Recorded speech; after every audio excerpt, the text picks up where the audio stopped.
할렐루야.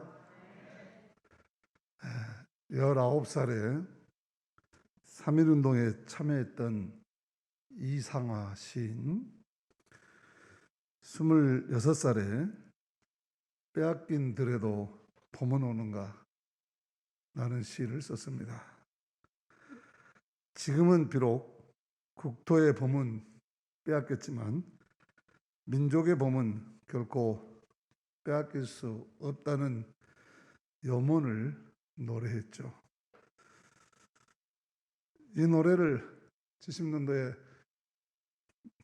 후반 80년도에 모차사라는 사람들이 곡을 붙여서 이렇게 노래를 지었습니다. 나는 온몸에 햇살을 받고 푸른 하늘 푸른 들이 맞붙는 곳으로 가르마 같은 농길 따라 꿈속을 가듯 정처 없이 걸어가네 걸어만 간다. 그러나 지금은 들을 빼앗겨 봄조차 빼앗네 빼앗기겠네.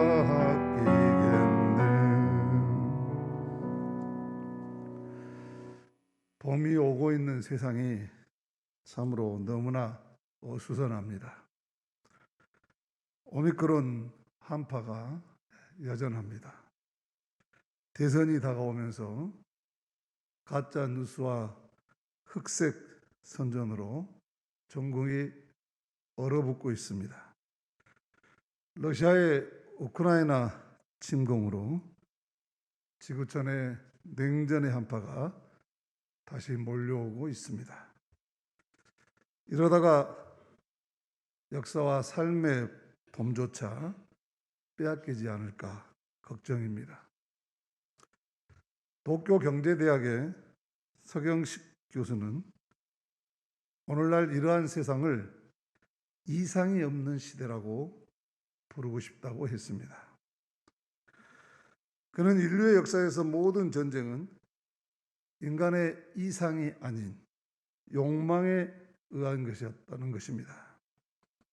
겉으로는 계급 해방이니 민족 해방이니 평등과 자유니 하는 이상을 내세우지만 그 속셈은 언제나 지배욕과 정복력 같은 권력을 향한 인간의 욕망이 싸움의 진짜 동기였다는 것입니다.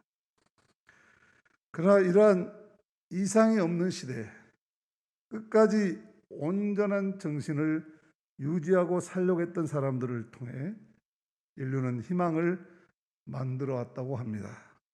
그러기에 오늘날도 상처받은 이상을 회복하고 재건하기 위해서 정신 똑바로 차리고 살아야 한다고 힘주어 말합니다. 저는 이것을 다른 말로 오늘날 이러한 세상은 믿음이 없는 시대라 부르고 싶습니다. 하나님의 사랑과 공의의 통치에 대한 믿음을 상실한 시대가 되었습니다. 오직 힘과 돈만을 진실로 여기는 시대. 그래서 하나님을 향한 믿음의 자리에 인간의 욕망만 가득한 시대로 불행하게 변해가고 있습니다. 에덴 동산에서 인간의 욕망을 자극했던 사탄이 날뛰고 있습니다. 광야에서 40일 금식 기도하던 예수님을 찾아와 권력을 주겠다고 유혹하던 사탄이 기세를 부리고 있습니다. 그러나 예수님은 사람이 하나님의 말씀으로 산다 하며 사탄을 물리치시고 성령의 능력으로 세상을 이기셨음을 우리는 기억해야 합니다. 힘이 정의고 돈이 진실이 아닙니다. 그 반대입니다. 정의가 힘이고 진실이 진정한 자산입니다. 러시아가 돈 때문에 힘으로 우크라이나를 침공했습니다. 그리고 자신들이 옳다고 합니다. 그러나 그것은 가짜 정의입니다. 불의입니다. 지금 그곳에서 정의를 말하는 사람은 평화를 위해 거리에서 무릎을 꿇고 기도하는 시민들입니다.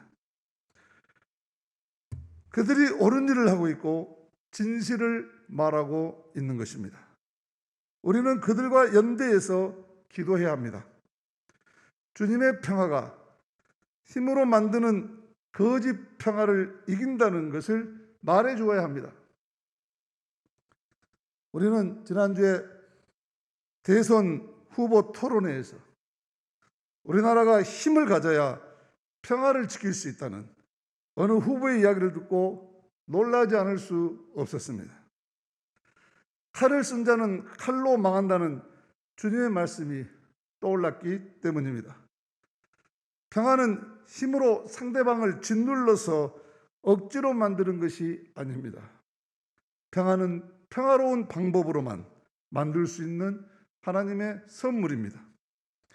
예수님은 그래서 십자가에서 하나님과 인간과 인간의 막힌 담을 헐고 하나가 되게 하셨던 것입니다. 평화는 사랑으로 만드는 것이지 힘으로 쥐어박아서 만드는 것이 아니다고 하는 것을 온 천하에 보여주시고 증거하신 것이죠. 남아프리카 출신으로 도미니코의 신부인 엘버트 노런이라는 분이 이렇게 말합니다. 바리새인들은 힘을 진리로 삼았지만 예수는 진리를 힘으로 삼았다. 그렇습니다. 그러나 우리가 살아가는 이 현실은 언제나 힘을 진리로 삼는 사람들에 의해서 지배되는 것 같습니다. 그 사람들을 당해낼 재간이 없는 것처럼 느껴질 때도 있습니다. 그러나 그것은 안전한 순간적인 진리일지 모르지만 통하는 논리일지 모르지만 안전한 진리는 아닙니다. 베드로는 사도행전 3장에서 힘이 진리라고 믿는 유대교 기득권자들에게 이렇게 말했습니다. 여러분은 생명의 근원이 되시는 주님을 죽였습니다. 그러나 하나님께서는 그를 죽은 사람들 가운데서 다시 살리셨습니다. 그렇습니다. 여기서 중요한 말은 그러나 하나님께서는 이란 말입니다. 인간의 불의한 역사를 역전시키는 하나님이 살아 계십니다. 그렇지 않았으면 아직까지도 히틀러가 지배하고 있을 것입니다. 무솔리니가 지금도 지배하고 있을 것입니다. 일본 제국주의가 지금도 총칼을 차고 이 땅을 다스리고 있을 것입니다. 그것은 사실이 아닙니다. 진실이 아니기 때문에 그렇게 되지 않는 것입니다. 하나님이 살아계십니다. 역사의 주인이신 하나님, 오만에 빠진 권력을 보고 비우시는 하나님, 세운 것을 헐기도 하고 심은 것을 뻗기도 하시는 하나님이 살아계십니다. 이것이 우리의 희망입니다. 이것이 하나님의 나라를 알고 영적으로 사는 사람들의, 다르게 사는 사람들의 희망입니다. 우리는 이 희망이 있었기에 지난날 일본 순사의 칼날도, 공산주의자들의 총알도, 버릿고기에 찢어지는 가난도, 독재 정권의 군합발과 체류탄도 견디며 살아왔습니다. 그러나 지금 많은 젊은이들이 지금의 세상에 대해 절망감을 느끼고 있는 것 같습니다. 삶의 기회를 박탈당할 것 같은 상실감에 빠진 젊은이들이 한탕주의와 냉소주의에 빠져들고 있습니다. 얄미운 것은 이들을 보호한다고 하는 사람들이 보호하기는커녕 이들의 불만을 자극해서 자기 이익을 극대화시키려고 하는 세력이 있다는 것입니다. 등을 두드려 주는 척하면서 간을 빼먹는 것과 같은 짓을 하는 것입니다. 이러한 세력들이 기득권을 가지고 있다는 것이 오히려 이 시대의 더 큰 절망입니다. 그러나 이렇게 혼란스러운 시대를 보면서 아우슈비츠에서 살아남은 생존작가 프리모 레비의 말이 생각납니다. 그는 사람을 동물로 격화시키는 거대한 장치인 포로 수용소에서 한사코 동물이 되지 않기 위해 노력했다고 하면서 이렇게 말합니다. 우리가 노예일지라도 아무런 권리도 없을지라도 갖은 수모를 겪고 죽을 것이 확실할지라도 우리에게 한 가지 능력만은 남아있다. 마지막 남은 것이기 때문에 온 힘을 다해 지켜내야 한다. 그 능력이란 바로 그들에게 동의하지 않는 것이다. 그는 포로 수용소에서 비누가 없이 얼굴을 씻고 신발을 꺾어 신지 않고 몸을 똑바로 세우고 걸었습니다. 쓰러지지 않고 살아남기 위해서였다고 합니다. 살아남아 자기가 겪은 것을 후손들에게 들려줘야 한다는 소명감 때문이었다고 합니다. 이러한 그의 고난의 삶을 대하는 태도는 우리에게 깊은 영감을 줍니다. 그것은 우리의 삶과 인생이 힘들고 어려울 때일수록 우리에게 남아있는 한 가지 능력을 굳게 지키라는 것입니다. 그 능력이란 바로 이 불의한 힘과 세상에 동의하지 않는 것입니다. 세상에 속절없이 이끌려가지 않겠다는 굳은 다짐인 것입니다. 오늘 말씀도 이 한 가지 능력을 우리에게 부어주시는 말씀입니다. 예수님은 우리의 삶이 잔치가 되어야 한다고 말씀하십니다. 그래서 하나님의 백성들을 항상 하나님께서 베풀어 주시는 잔치에 참여하는 삶을 살아야 한다는 것이죠. 예수님은 줄곧 하나님 나라는 잔치와 같다. 잔치 모델을 말씀하셨죠. 잔치는 먹을 것과 마실 것이 풍성하고 새 옷을 입고 춤과 노래가 있는 곳입니다. 풍요로움과 만족, 기쁨과 사랑이 있는 곳입니다. 예수님은 이런 잔치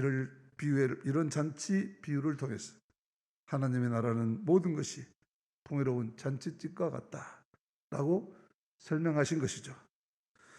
오늘 말씀은 그 잔치에 초청하는 것으로 시작합니다. 16절, 17절 말씀입니다. 같이 읽습니다.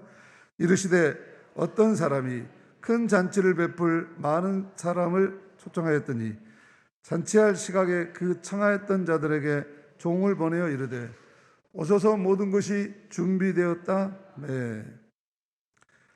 잔치집 주인은 손님을 만날 기쁨을 생각하면서 음식을 열심히 준비했습니다. 그리고 종을 보내서 이제 다 준비됐으니 어서 오시라고 초청합니다. 그런데 꼭 오겠다고 약속했던 사람들이 이런저런 핑계를 대면서 못 가겠다고 합니다. 18절, 20절입니다.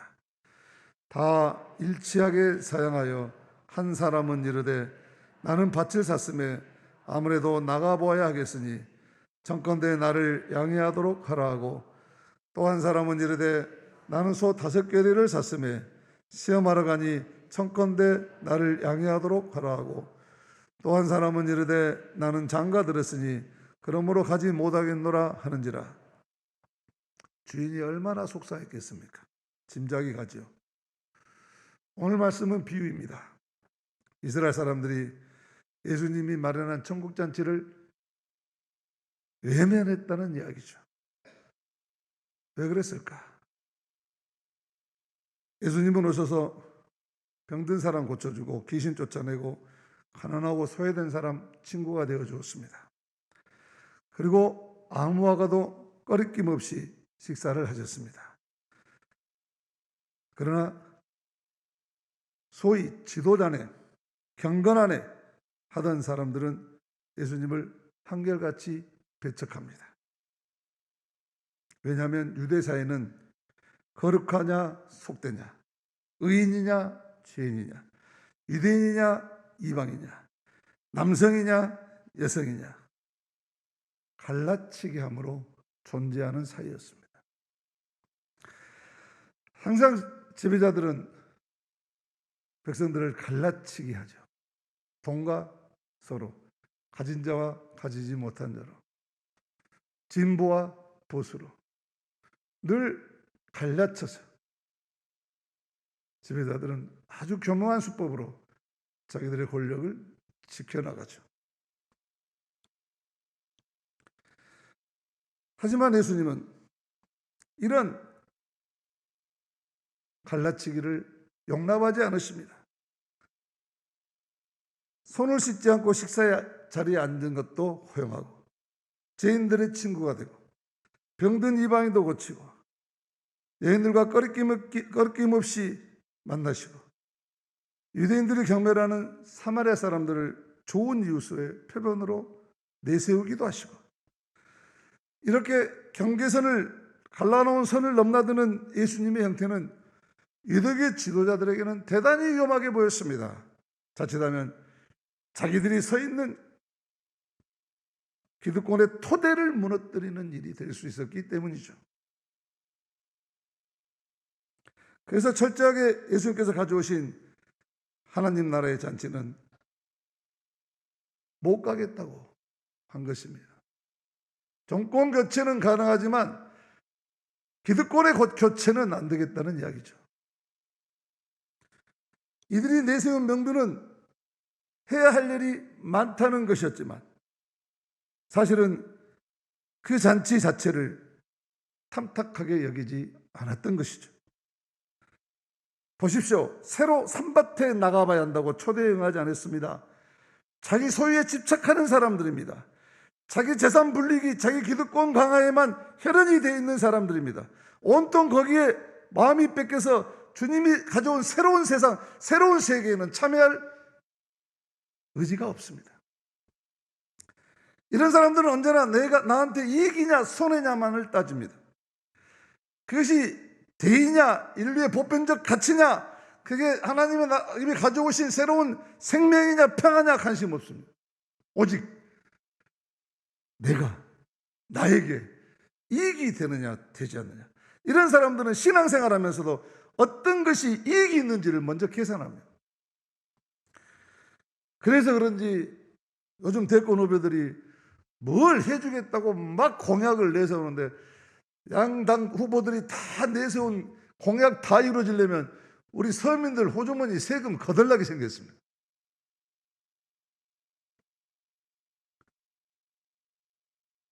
이런 사람들은 새로운 세상, 새로운 하나님이 가져오신 하나님의 나라의 잔치에 나가서 참여하는 것을 시간 낭비로 생각합니다. 실용적이지 않다고 생각합니다. 자기 이해관계가 더 중요하다고 생각합니다. 새로 산밭에 나가야 된다는 것입니다. 두 번째로 소를 사는 사람. 내가 거리소 5쌍을 샀는데 그것들을 시험하는 거로 가는 길이라고 초대에 응하지 않습니다. 이 사람은 인생의 의미가 일이 있다고 생각합니다. 끊임없이 일을 만들어냅니다. 이 사람에게 최악의 덕은 게으름입니다. 이 사람은 다른 사람들과 어울려 괜히 노닥거리는 것을 뜨악한 시선으로 바라봅니다. 호젓한 산길을 걷거나 흘러가는 강물을 물끄러미 바라보거나 저녁 노을을 하염없이 바라보는 사람들을 이해할 수가 없습니다. 그는 스스로 자기 자신에게 욕망을 추구하기 위해서 부구한 그런 일들을 처리하느라 하나님과 이웃을 외면하며 살아갑니다. 세 번째 사람, 내가 장가들어서 아내를 맞이해서 그러니 못 가겠다고 핑계를 댑니다. 이 핑계는 자신의 일상이 하나님의 나라보다 더 중요하다고 생각하는 사람들입니다. 그 나라와 그 의를보다는 무엇을 먹을까, 무엇을 마실까, 무엇을 입을까가 훨씬 더 중요하다고 생각하는 사람들입니다. 자기가 하는 일이 너무 중요하기 때문에 하나님 나라의 잔치에 참여하지 못합니다. 기회가 없는 것은 아니지만 그러나 언제나 그들은 자기를 위해서 먼저 해야 할 일이 있다고 생각합니다. 하지만 문제는 그가 주인의 초대를 받았을 때 꼭 참석하겠다고 약속했다는 데 있습니다. 그런 약속을 지킬 생각이 없었던 것입니다. 자기가 하는 일이 주님이 마련하신 잔치에 응하지 못할 만큼 소중하다고 생각하기 때문입니다. 이런 사람은 영원히 하늘나라 잔치에, 새로운 시대에 참여하지 못할 것입니다. 그러고 보면 이 세 부류의 사람들 누구입니까? 다 부유하고 넉넉한 사람, 예수님이 생각하는 유대교의 기득권자들이었습니다. 밭을 사고 소를 사고 결혼을 하고, 그들은 자신만의 행복을 위해 굳이 하나님을 필요하지 않는 사람, 다른 사람의 도움을 필요하지 않는 사람. 오늘 구약의 시편 시인은 이런 사람들을 생각하면서 이렇게 노래합니다. 주님, 이 세상에서 받을 몫을 다 받고 사는 사람들에게서 나를 좀 구해 주십시오. 주님께서 몸소 구해 주십시오. 그들은 주님께서 쌓아두신 재물로 자신들의 배를 채우고 남은 것은 자녀들에게 물려주고 그래도 남아서 자식의 자식들에게까지 물려주려고만 합니다. 이런 데서 구원해달라고 말합니다. 초대를 거절한 사람들은 이 세상에서 받을 몫을 다 받고 사는 자들이었습니다. 주인이 그래서 노합니다. 그래서 종들을 시켜 초대받지 않았던 이들을 부르십니다. 21절 말씀입니다. 종이 돌아와 주인에게 그대로 고하니 이에 집주인이 노하여 그 종에게 이르되 빨리 시내의 거리와 골목으로 나가서 가난한 자들과 몸 불편한 자들과 맹인들과 저는 자들을 데려오라 하니라.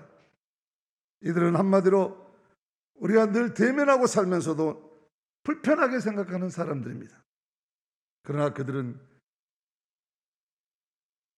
주인의 초대의 대상이었다고 하는 것을 우리가 잊지 말아야 합니다. 그들은 누구보다도 함께 사는 삶의 아름다움이 필요한 사람들이었고 그것을 간절히 소망한 사람들이었다는 것입니다. 이어서 그래도 잔치자리에 빈자리가 있어 그 보고를 받은 주인은 이제 큰 길과 산 울타리로 나가서 사람들을 억지로라도 데려다가 내 집을 채우라고 하십니다. 이 사람들은 한마디로 낯선 이방인들입니다. 이 이야기를 듣는 사람들은 예수님께서 유대인이 아닌 이방인들을 말하고 있는구나 하고 다 알아들었습니다. 우리야 해석이 필요하지만 그 시대를 사는 사람들은 예수님의 이 말씀은 이방인들을 초청하는 이야기구나 하고 다 알아듣는 이야기였어요. 요즘 말로 하면 문화도 언어도 피부색도 종교도 다른 사람들 주님의 초대를 받고 있다고 하는 것입니다. 이렇게 예수님이 초청하고 만난 사람들은 다 상처를 안고 짐을 수고하고 무거운 짐을 지고 늘 소외받고 살아가는 사람들이고 사랑받기 원하는 생명들이었다고 하는 것이죠. 오히려 살 밭도 또 소를 살 돈도 또 장가를 갈 수도 없는 가난한 사람들이었습니다. 하나님의 아들이신 예수님이 어떻게 이들을 사랑하지 않을 수 있었겠습니까?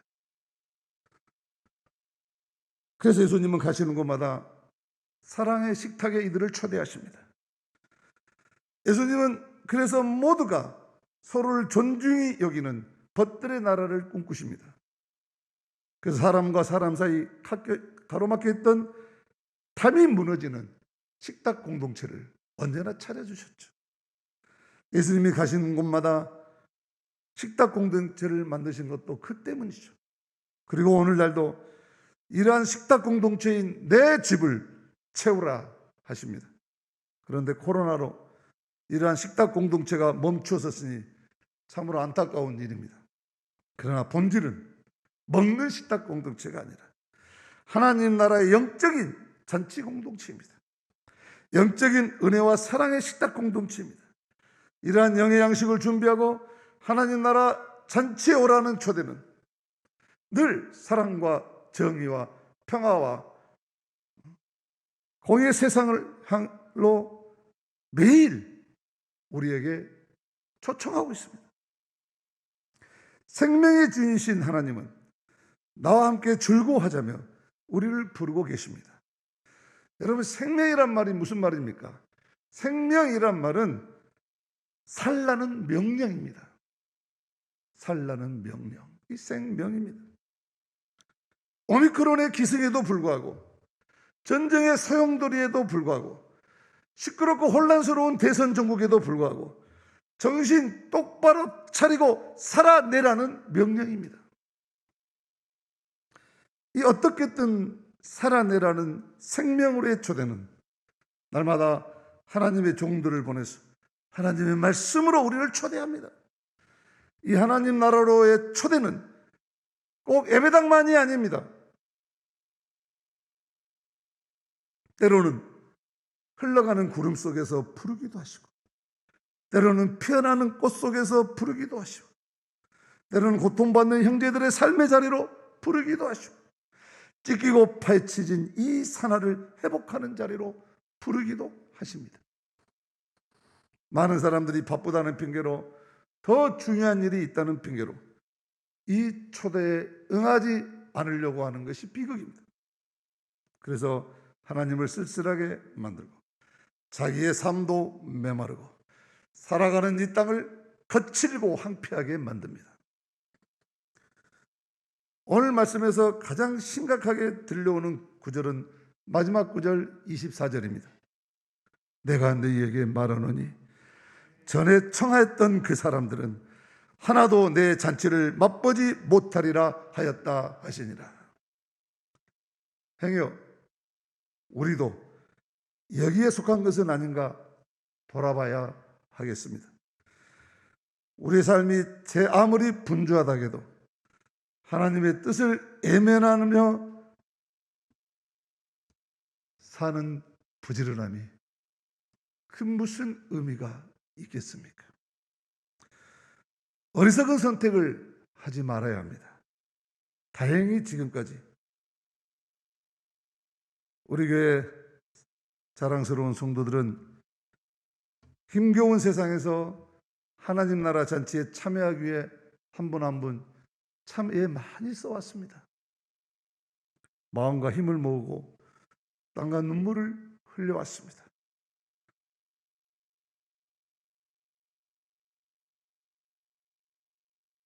병 고치고 복 받는다고 이야기 안 하고, 십자가를 지고 희생하고 헌신하고 사랑하라고 이야기해도, 공동체를 이루면서 손해를 보면서도 하나님의 말씀에, 그 십자가의 복음에 따라 살려고 애를 쓰면서 잘 견뎌왔습니다. 저는 무엇보다도 우리 교회가 제일 잘한 일은 우리 자신이 점점 더 주님의 십자가를 사랑하는 사람으로 변화되어 왔다는 것입니다. 그래서 우리들의 공동체를 천국잔치로 만들기 위해 우리 자신이 주님을 닮은 좋은 사람들이 되려고 애써왔습니다. 어둡고 탁한 세상에서 날로 달아져가는 신앙의 칼날을 예리하게 갈도록 힘써왔습니다. 때로는 응달진 마음에 한 줌 봄볕처럼 다가가서 서로 위로하고 용기를 주고자 노력해왔습니다. 헌신의 열매가 부실했는데도 참 애썼네요 하고 말해주는 고마운 분들이 많았습니다. 기뻐하는 사람들과 함께 기뻐하고 우는 사람들과 함께 울 수 있는 공동체를 위해서 최선을 다하신 분들이 참으로 많습니다. 정말 눈에 보이지는 않지만 한 분 한 분이 교회를 세우기 위해서 정말 살을 깎아서 진흙으로 삼고 눈물을 흘려서 물을 삼아서 벽돌을 찍어 교회를 세웠습니다. 그래서 우리는 이 어두운 세상에서 거룩한 빛을 발하는 하나님의 나라 식탁 공동체를 세워왔습니다. 그래서 우리 교회는 청함받은 사람들 넘어 택함받은 사람들 판열에 들어서게 되었음을 확신합니다. 이후로도 계속해서 하늘잔치에 참여하는 기쁨을 마음껏 누릴 수 있어야 하겠습니다. 그러기 위해서 오늘 말씀을 되새기면서 언제 어디서나 하나님의 초대에 기쁘게 참여할 수 있기를 바랍니다. 오늘도 주님은 하나님 나라 잔치의 삶으로 우리를 비상소집하십니다. 내 집을 채우라. 부르심에 기쁘게 참여해서 우리의 삶의 생명의 축제가 되시기를 주님의 이름으로 축복합니다.